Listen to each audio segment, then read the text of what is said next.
This is a new deal here. Right on. Don't ruin it, Ron. Very good. You would be commended. Okay, we'll just open it up for questions for the three players. Just please raise your hand too, so we can get a microphone to you. Start it. Got what you? Go ahead, Jared. Just for Michael, I guess. Just how did you guys feel? The first game, it seemed like got behind a little bit early. How'd you feel you started off, and how you responded to that? Overall, I thought we played pretty well. The beginning was a little slow. Our defense was a little sloppy at first, but Coach Gross actually said it in the locker room before we came out. We weren't hitting our shots, but we couldn't tell with our energy and our mental toughness with that. Our defense got better as we weren't hitting shots, and I think that just carried us through the game. So I was pretty impressed with that. Maverick, has anybody told you about your field goal percentage yet? No, but I'm aware. That sheet. Can't beat it. Can't beat it, nothing higher. Bev, I know you talked about this before, but just your confidence level, where's that at, and where's that come from? I would just say it just comes from honoring every day. Trace likes to say max out every day, and that's kind of where it's built off of. But I think just practicing against guys every day. I mean, Mike Dorn, Finke, Laron, Kip, playing in different positions when he's back. They all bring like a different, aspect of the game. I feel like we all make each other better. Tracy, SEMO got off to a pretty hot start. What do you think changed where you guys were able to string some defensive stops together? Talked a little bit more during the stretch.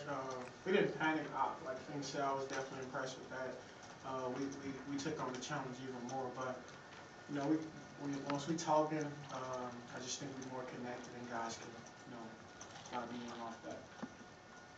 Tracy, maybe the most exciting play of the night, you ran it at least twice when you drive from the top left elbow, dish to DJ cutting across, and he passes out in the corner. What's the name of that play, and what's it set up to do?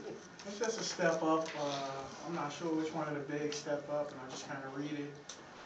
DJ liked to do backdoor action, so I know that's one of his strengths. So I just look for him a lot in those type of situations. Yeah. And Michael, I want to talk about a set of plays where you were not on the floor, with Malcolm at the 4 and DJ at the 3. Can you talk about observing that lineup and what it does? Yeah, I think it's good when you have Malcolm at the 4. I mean, that's just such a tough matchup for anyone that's guarding, but especially they were kind of different. They were smaller, but when we go ahead and play bigger team, bigger guy my size guarding Malcolm at the 4. I mean, that's dangerous out there. So I think that lineup with DJ at 3, Malcolm at the 4 is good, and just makes us more versatile out there. Tracy, how do you feel you guys played defensively tonight? I feel like we're gonna keep trying to get better every day on defense. We understand defense win games, so we know every day, no matter the outcome of the game, our main focus is how can we get better defensively. Just kind of build. That was the first game, so we get a nice gauge at some stuff we can get better at. But we defensively bought in as a team. I guess for whoever wants to field this, since Malcolm's not here, I mean, he got kind of untracked a little bit offensively, got going in the second half. Was that how big a change was that for you guys? I'll take it. Malcolm's a great player. I mean, we all love playing with him. We all have a ton of confidence in him. When the shot's not falling, I just tell him to keep shooting, keep going to the rim, keep driving, keep shooting that thing. And he did, and finally started falling, and whatever he ended up with 21 points.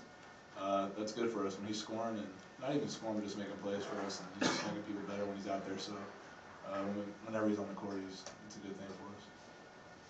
As long as he's aggressive, we would hit or miss, matter.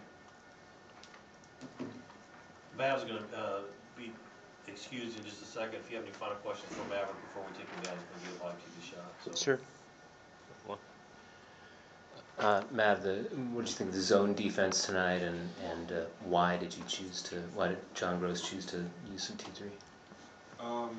Obviously they hit a couple of threes in the zone, but I think it was a good change of pace, a good time for us to practice it. The team was smaller, they were athletic, they could really drive the ball, and I think that's something we need to make our zone stronger at with, deviating between the guards and the wings, you know, who has the ball and them kind of splitting gaps. I think it was a really good like baseline for us to figure out what we need to work on for our zone. Mine's for Tracy, so. Anything else for Maverick? Okay, thanks. Thanks, Maverick. Just this being your first real game back, what was the feeling like for you? It was obviously a blessing to be out there and get this one in the books officially, the first one. But I talked about it a couple of days ago with the press. I'm just trying to approach every game the same way, no matter what team. I've been out for a couple of years, so I know what it feels like not to be engaged. So I'm kind of just trying to carry that over and approach every day, every game the same way. Trish, you mentioned Malcolm being aggressive. Did you not see that early? And what you need to bring out of him? And did you see that every day, I guess? I thought he was pretty aggressive. I'm pretty sure our team don't care. Obviously, we want him to make the shots, but if he's aggressive, you know, that's his role for this team. And everybody understands that. So, hit or miss, we got his support. So that's what I meant by that. Tracy, you did a little coaching when you were on the bench. I saw you kind of talking to your teammates. Is that a carryover from your 2 years of watching? I would say so. I did a lot of talking those 2 years, trying to help the guys out the best way I can. So any way that I can help and just be involved and get us going, I will. I'll find ways. Michael, you guys struggled out of the gate last year at Springfield. Can you just talk about wanting to get things going here early in the season and get on a roll early? Yeah, I mean, like you said, we did struggle out of the gate last year, and that's a big thing we emphasize this year is pound them early, pound them late, just stay consistent with it and play with that motor.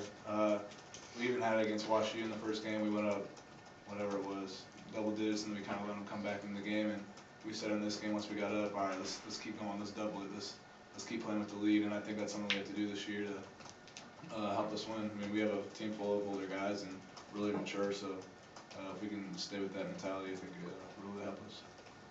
Michael, can you give me the perspective of that put-back dunk?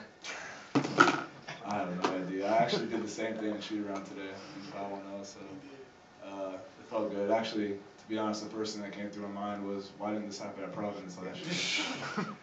But yeah, it felt good.